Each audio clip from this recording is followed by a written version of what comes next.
নমস্কার, আমার নাম উজ্জ্বল দেবনাথ। আজকে topic of discussion is common elbow injuries in children.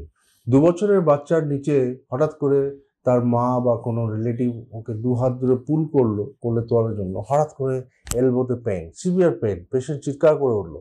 সঙ্গে সঙ্গে ভাবতে হবে ইটস নার্স মেডস এলবো বা পুলড এলবো।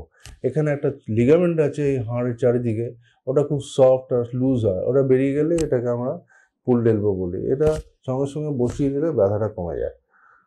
আরেকটা কমন ইঞ্জুরি হচ্ছে সুপ্রাকন্ডালার ইঞ্জুরি। এই যে হিউমারাসটা এখানে অনেক সময় হাতের উপর বল করে পড়ে উপর থেকে সুইং করতে গিয়ে 7 বছর 8 বছরের বাচ্চারা, তখন এই সুপ্রাকন্ডালার ইঞ্জুরিটা কমনলি দেখি আমাদের প্র্যাকটিসে। ফ্র্যাকচার হতে পারে, সফট টিস্যু ইঞ্জুরি হতে পারে।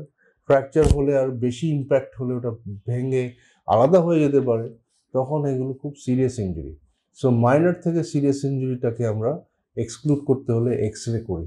তো সঙ্গে সঙ্গে আপনার বাচ্চাকে নিয়ে ডাক্তারখানায় যাবেন, অর্থোপেডিক সার্জনের কাছে। এক্স রে করে ওরা দেখতে হবে যে কতখানি ড্যামেজ হয়েছে, কতখানি ডিসপ্লেসমেন্ট হয়েছে, অ্যান্ড ওটা হলে সঙ্গে সঙ্গে সেরকমভাবে ট্রিটমেন্ট করতে হবে। অনেক সময় প্লাস্টার দিয়ে 3 সপ্তাহ রাখলেই ব্যথা কমে যায়। আস্তে আস্তে ফিজিওথেরাপি এক্সারসাইজ করলে এলবো ভালো হয়ে যাবে। অনেক সময় আমাদের অপারেশন করতে হয়, 90% টাইম অপারেশন নাও করতে হতে পারে। বাচ্চার এলবো প্লাস্টার করে মুভমেন্ট করলে ভালো হয়ে যাবে। Thank you very much.